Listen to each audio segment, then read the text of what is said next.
Bonjour les enfants, Shabbat Shalom, j'espère que vous allez bien. Ce matin, nous sommes le vendredi de Parashat Vayetse et à la fin de la Parashat, nous allons voir comment est-ce que Yaakov, après être resté plus de 20 ans chez Lavan, est devenu très riche, s'est marié, a eu des enfants et va vouloir rentrer en Israël à la maison pour voir ses parents.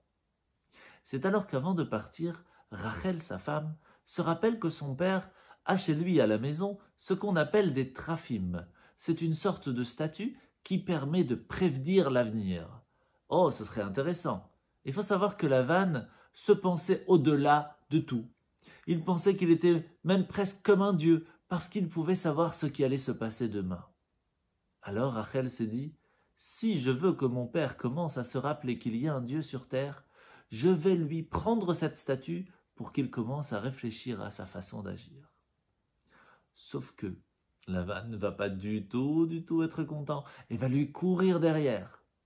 Mais en fin de compte, il ne va pas trouver ses traphim et va repartir bredouille.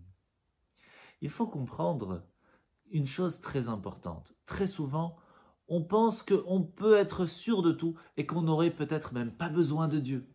On a réussi à mettre beaucoup d'argent, on est très riche, on a un bon travail, on est sûr que tout va bien se passer. Et pourtant, du jour au lendemain, tout peut changer.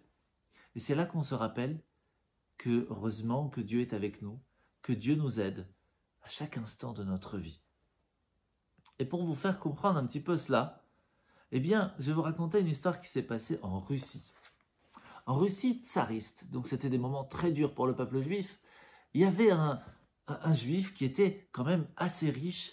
Et lorsqu'on lui posait la question, est-ce que tu as besoin d'une bénédiction? Est-ce que tu voudrais que Dieu te protège? Il dit, t'inquiète pas, grâce à Dieu, je suis très très riche, j'ai bien organisé il n'y a aucun souci.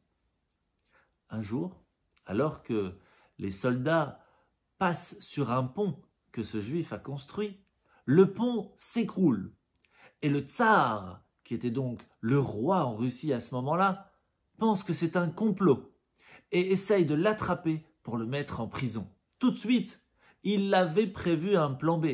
Il avait une valise prête, avec tous ses papiers, avec plein d'argent pour pouvoir se sauver. Il prend la valise, court, réussit à passer la frontière et tout content est sauvé. Et c'est là qu'il ouvre la valise et se rend compte que dedans il n'y a que des habits. Il s'était trompé de valise. Et c'est là qu'il se rappelle ce que lui avait dit le rabbin. Aïe, aïe, aïe, aïe, aïe. N'oublie pas, tu ne peux pas compter que sur toi. Tu ne peux compter que sur une seule personne, sur Dieu. Et sache qu'il te regarde, sache qu'il te protège. Donc n'hésite pas à lui parler. Tous les jours, tu fais la prière. Parle-lui, demande-lui. Sache qu'il sera toujours là pour toi. Car c'est comme ton papa dans le ciel. Shabbat Shalom.